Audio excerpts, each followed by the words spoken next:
Here's a place where all of us can be safe. Our stories of transformation can be safe, and all the things we want to research are safe here. This is Safe Space with Cheyenne. I'm really excited you're here, and I hope you stick around for a while, because I've got a lot to show you before I leave Earth. I love you guys. Hello! Welcome back to Safe Space, wherever you're watching from. Thank you for checking out the YouTube video, listening on Spotify, and just, again, wherever you join us. My favorite thing to do lately is really dive into the home remedies that I'm able to do and consistently afford. I'm definitely one of those people that loves diving into any part of the beauty industry to figure out what miracle cream I can help to, make my face smoother, brighter, less dry skin, all of that fun stuff. But I struggled with eczema since I was young.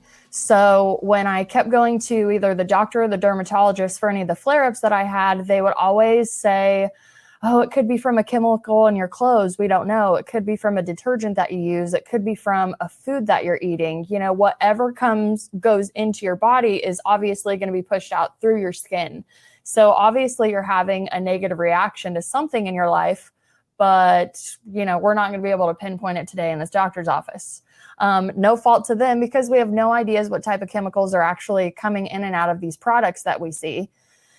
So luckily in my younger years, I was super ignorant and tend to just kind of negate the fact that we should probably go back into nature and figure out, why are all of these plants here to help us out? And why are all of us so addicted to the synthetic things that have been pushed to us? So over the last 5 years, I've done a lot of research. I've met a lot of amazing owners of apothecaries, master herbalists, and taking the things that they've taught me, I've taken it back to my own notebook and really have picked up a lot of things and put down things that have worked and things that I just really want to figure out how to put into my everyday life. So scrolling at the bottom of the screen, you're going to see I have Hoosier Health on Facebook.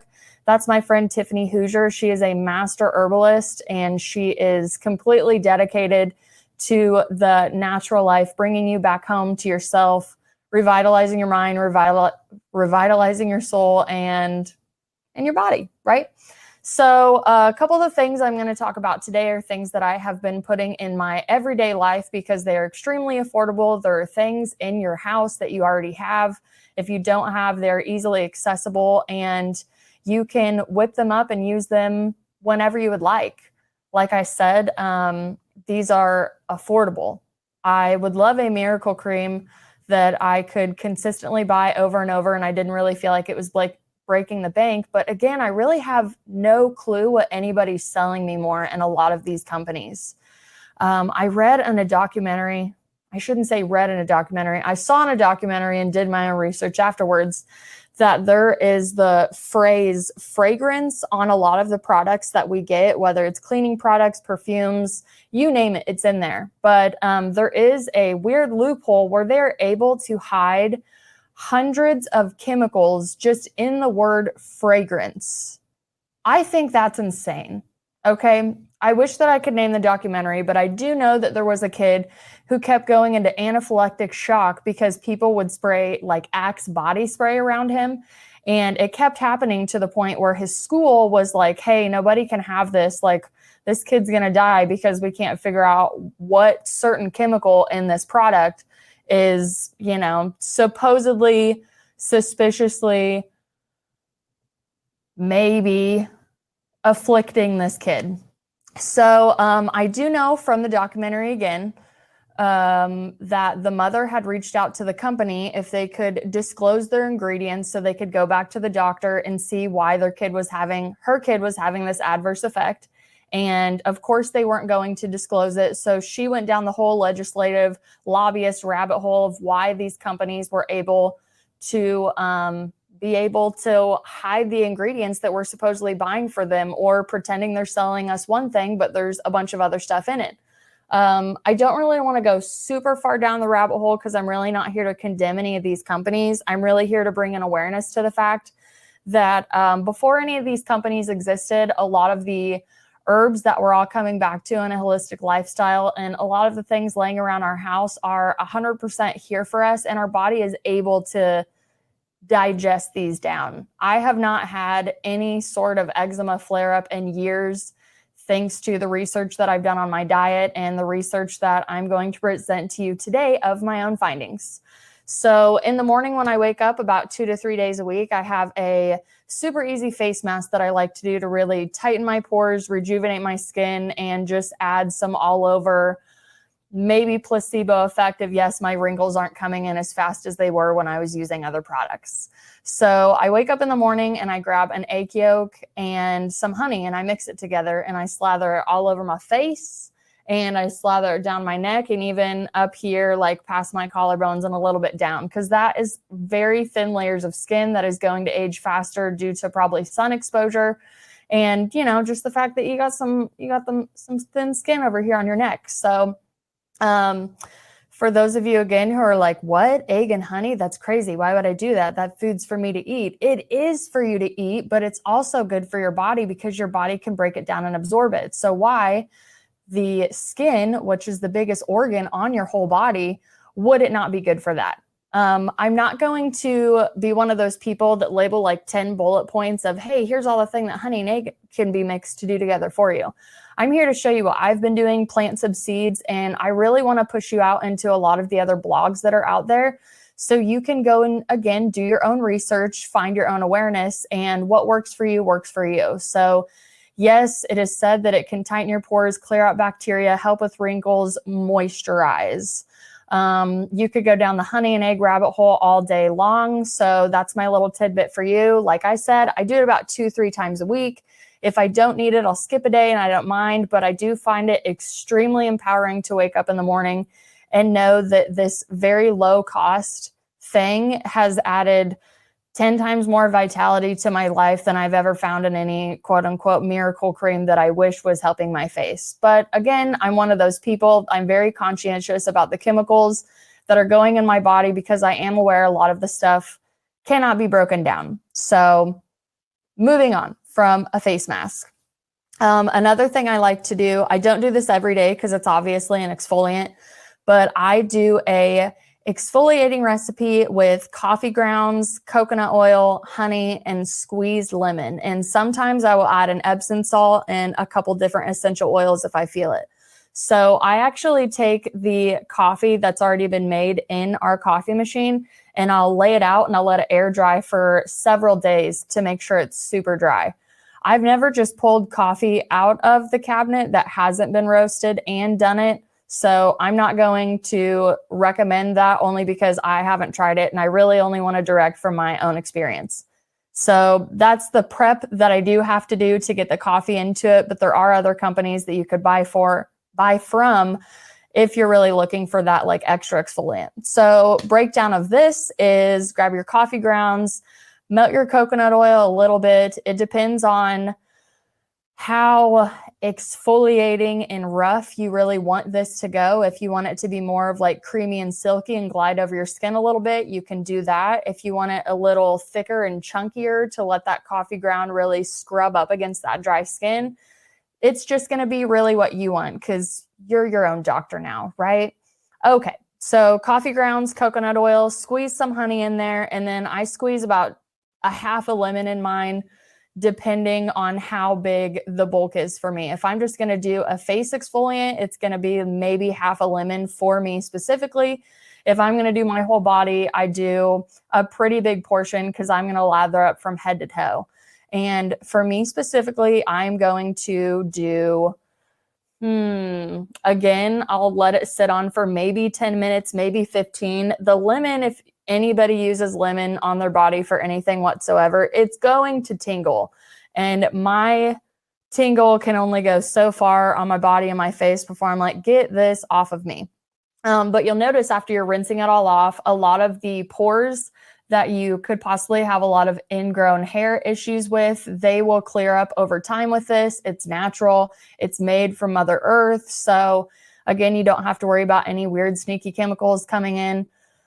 I won't even get started on maybe what they're putting, spraying on the fruit and shit. So we're just going to skip on by that. But the coconut oil that is left behind after your deliciously warm shower is amazing. And I will go ahead and reapply coconut oil, or I will be starting castor oil soon into that remedy as well, because it's really going to sop up and moisturize any of those pores and places on your body that, you know, have been needing some attention. So my next favorite thing to do is a foot bath for myself. So I actually saw a TikTok video where someone was rubbing lime all over their feet to kind of help with like calluses and dryness on their feet. And especially in this season that we're in, cracked feet are just inevitable with how much we're all on our feet and moving around, and honestly how neglected they are. So no matter if you're a man or a woman, I highly recommend that you grab a warm foot bath. If you don't have one, just plug your tub up for a bit, fill it up a little bit, scrub your feet with some soap and water, whatever soap you decide. I love using the homemade stuff again from a beautiful local vendor that I know. I will scrub my whole feet with lime, kind of like I'm already using a pumice rock. And that is going to feel amazing. It's not going to tingle. And again, I implore you to do your own research of lime on feet, because it could be different for everybody. Like if you have a lime allergy, this obviously isn't for you. But you can always take the lime out, because the next step is I'm going to use a pumice rock. I hope I said that right. And I'm just going to scrub in circular motions, keep dipping my feet back into the water, and really looking for that smoothness. After anything that you're going to exfoliate, you're going to want to make sure that you moisturize. So again, this is one of the last steps of my self-care, self-help routine. So after I get all that done, I dry my feet off, I go and I warm up some coconut oil, and I lather the absolute shit out of my feet and at my legs. And I put my warm, cozy socks on that I like, and I keep them on all night as much as I can to really let that oil soak in and help any of those harder spots really seek the moisturizer. If you've ever seen those like callus grater things, they look like cheese graters for your feet. I don't recommend those. And I don't personally recommend them because when I was about 21, I had a nail salon. And one thing that I learned from going to nail school and learning about the body is a callus is a protective agent on your body. So that grater is going in, and it looks on the surface like it's going to take that callus away, but the callus is actually protecting that skin underneath that's like built up over it. So what it's actually going to do over time, from my experience as a nail technician and an avid pedicure giver, is it's going to make that callus bigger over time. Now, obviously they're made to like fast act and go through. And I know there are some calluses out there that need that for the beginning, but you need a deeper preventative measure after you're going to get that top layer off, which again is probably the pumice rock, which is a gentler exfoliant, and definitely some moisturizing and just giving your feet the attention that they deserve. So I, again, personally, in my experience, I don't like using the grater things because it's just going to irritate the callus more, is what I found on older clients that I worked with. Again, all of these are based on my experience, so please do your own research. Man, just talking about a foot bath makes me want to go have one right now too. Anyways, don't forget coconut oil. If you want to throw some essential oils on your feet, do your research on which ones work best. They're all wonderful for different points on our body. So facial maintenance, I actually got this tip from my mom. I, in the summer, will get like that layer of almost like, you know, greasy, like skin almost. And I really need like some acidic level to kind of eat away that stuff and rebalance my face out. Cause I sway in between dry and, oh no, I have too much moisture on my face. So I'm really trying to balance out the oils inside of my body that are coming out. That also comes out in diet and how much water I do and how active I am. But as far as like, if I have like a blemish area pop up, or even like an acne attack right before I'm getting ready to go through a woman's cycle, I will grab a lemon from the fridge and I will just swirl it around on the parts of my face. If I already have a drier area of my face, I do not hit it with the lemon because it really doesn't need that attention. This is like, I want you to picture like the little Pac-Man eating away all the bullshit on your face that you don't want. Again, the tingle is going to tell you when you really want to take it off. I wouldn't say no more than 5 or 10 minutes for me, because the tingle will eventually hurt. I do try to keep it away from my under eye area, because right under here, your under eye is literally the most sensitive under eye area. And I don't want lemon or anything acidic near that, at least for a lemon. If anybody has any other comments of why you probably should put a lemon, go ahead and link it down below. I would really love to hear if it's okay to do that. But I usually keep it on like the chunkier parts of my face. And again, any of my problematic areas, which used to be the hairline on my forehead, right here on the side of my face, and even my chin was really stupid a couple years ago, especially after having a baby, dealing with all the hormonal fluctuations. Thank God for looking into herbalism, because, oh my gosh, I'd be down deep in some miracle creams that I'm like, why isn't it working? The latest recommendation I did get, which I'm starting this week, is freezing a cucumber in your freezer, cutting it in half or into how many sections to use it as much as you want, and then washing your face to get all of the bacteria off, taking the frozen cucumber and sliding it all over your face. So I have made face masks before. I have done cucumber, aloe vera, honey, lemon, and I did coconut oil afterwards, but I ended up blending those together and using that as a face paste in the morning. Probably within the last year I've done that. I've created a supremely close bond with my aloe vera plant, so I had to quit cutting her limbs off because it was making me sad. So I also quit doing the aloe vera paste because of that. From a plant people, you understand. If you name them, it's hard to really cut them and use them. You're just like, okay, Vera, I'm going to get you a friend that I'm going to put in my homemade remedies. But either way, looking up the beautiful, beautiful results that cucumber can not only do to the inside of your body, but the outside of your body, there's honestly just no denying that this trick will work, and I am adding it too. I have not fully tried it yet, but my friend Christian has recommended it to me. Her face looks amazing, and honestly, like, she is a makeup artist, and I trust her. I trust her because she wants that skin looking good under that makeup that she's putting on. So thank you, Christian. I'm adding it to my remedy, and I'm hoping anybody out there tries it as well. Is there anything else on this that I should tell you? Yes, yes, yes. For all my women out there, and again, I'm not demonizing any companies out there telling you, oh, please get away from all of this. Just bring it into yourself and try whatever you would like. There's a lot of chemicals in these products, and they can just disrupt the shit out of your hormones. So if you're have a poor diet, if your mind's going freaking crazy, if your cycle's out of whack, and you haven't looked into anything in holistic medicine, herbalism, or any of the things that I've said, I ask you to not do it all at once. I ask you to just take time and look through one product at a time and really ask yourself, you know, why am I using this? What is this actually doing to my body? And is there a healthier, more natural way that I can use this? Because I have found that these home remedies make me feel damn good. So one of the other things that I've been doing is anytime I eat a lemon or an orange, I'll take the peel and I'll put it in a mason jar with basically I'll just fill the jar up with white vinegar, and I close the jar and I put it in a dark cabinet for about 2 weeks. I take it out every day and I shake the shit out of it. And I make my own cleaner for my floors and my counters now, because again, do your own research. Lemons and oranges plus vinegar is, wow, that really smells freaking delicious. And oh my gosh, there's not a bunch of hidden chemicals that I have no idea are seeping into my skin. So, what else should I say before I go? Oh, I do have another thing. So if you haven't went over to Hoosier Health, she does have a group that is extremely interactive where you can ask any questions under the sun to this amazing master herbalist.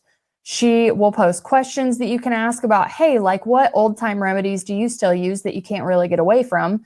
And the latest one that I like, especially for cold and throat season, is talking about iodine painting on your neck. Now, again, I implore you, do your own research for yourself and your own body. All of our bodies are so different and they definitely need other things. But again, she posted something on December 4th that says iodine painting for a sore throat. One of the best remedies our great grandparents used to soothe a sore throat within hours.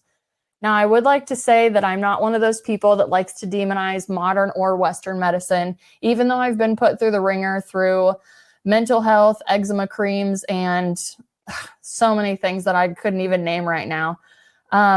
I understand how important like antibiotics are. I'm very grateful for that bubblegum pink medicine that they give my daughter if anything happens. But I also like to do some cold remedies that I have found online with the garlic and the onion and the honey to, again, bring it more natural back home. I am a hybrid healer, so I do believe in a lot of the goodness that Western medicine has, but I also just believe in what our ancestors and what truly God creator spirit has given us on this earth. I do believe that the convenience of modern life has really taken us away from that because, yeah, it does take some research, some time, some awareness, and some trial and error to figure out what really works for you. And sometimes I understand it's easier for an advertiser to come to you and go, here's your magic concoction already in a bottle for you. So if you don't want to do any of these remedies at your home because you just don't have time or don't want to do it, there are plenty of herbalists out there. There are plenty of holistic companies out there that do love you so much that they have mass produced these products for you. And honestly, I highly recommend buying local, going to a farmer's market, and really helping all of these small businesses that are out here truly caring about what they're putting in their body and what you're putting in your body. So if you have any questions, any comments, even if you're like, oh shit, that's bat crazy, I don't mind. I just really love if you would put it in the comments and we can all learn from each other. I'm still adding things to my everyday life. And man, it just gets better and better. And it's so fun to take care of your body. It's so fun to want to live and want to learn and actually see what the world has to offer us outside of just going and buying something on a shelf. So before we get out of here, besides playing the music, if you see the beautiful mountains behind me, I just wanted to let you know they are called the Rainbow Mountains. They're from the Cusco region in Peru. They're the Andes Mountains. You know what I'm saying? So I dream of going to this place when I do an ayahuasca retreat, even though they're far between the retreat and the mountain area. But I thought this would be a really cool landscape for you to look at. And I really appreciate you taking the time to listen to this video, watch the audio, see how I mix those up. Yep. Anyways, I'm going to get out of here. I really want you to send me your things below, and please go over to Hoosier Health. She's going to be joining us in 2024 to teach us more home remedies and really how to take our power back and take care of ourselves. Thank you, my friends. And of course, before we go, I have Neovi taking us out with his beautiful song, Destiny. We'll see you on the next episode.